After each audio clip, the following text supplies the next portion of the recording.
out to talk about the Atlantic, because we are just about at the peak of hurricane season, which happens on Wednesday of this week. We've got Charles Konrad, a professor at UNC Chapel Hill. He's also the director of Southeast Regional Climate Center, to talk about the season so far.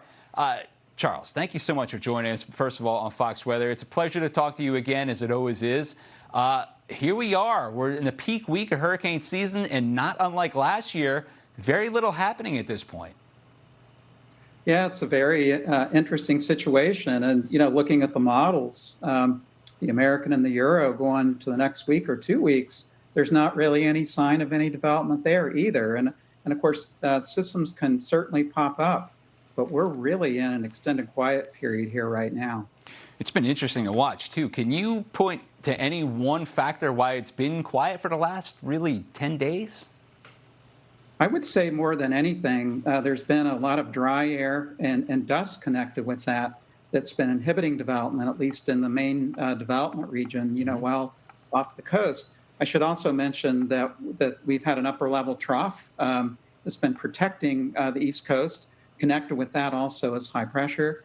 And so even if the systems are developed, they're not headed towards the East Coast, fortunately. Oh, absolutely. Watching this, and it leads me to think about last year when it was about the same thing. We didn't have a named storm on September 10th. We got our G named storm on the 11th.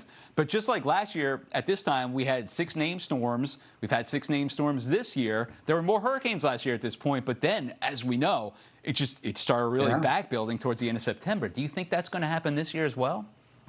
Well, it's certainly possible. Yeah. We know during the course of a hurricane season, it's not unusual to get these extended periods of little activity, but there are some indications that activity could really begin to fire up more towards the end of September and going into October. And of course, we only have to look to last year to see what happened then.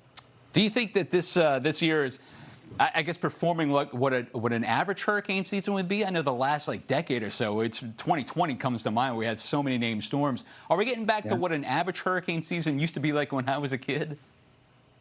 Well, it certainly has that signature. And if anything, I would say it's been a little bit below average. Yeah, I think we're supposed to see the G named storm on September 3rd.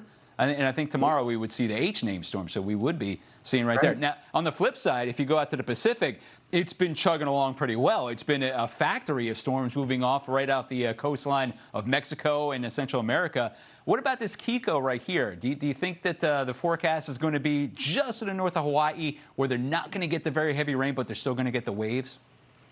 Yeah, I have high confidence in that forecast, and certainly the system is continuing to weaken. So maybe it'll provide some much-needed rain, and the surf won't be too bad.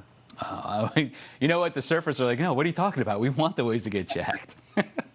No, absolutely. Well, Dr. Charles Konrad, thank you so much for joining us. I really appreciate this afternoon. Get a little more perspective of what's going on, because, yeah, it's been quiet, but we know that can change at any time. Thank you so much. I appreciate it. Yep, you're welcome. Yeah.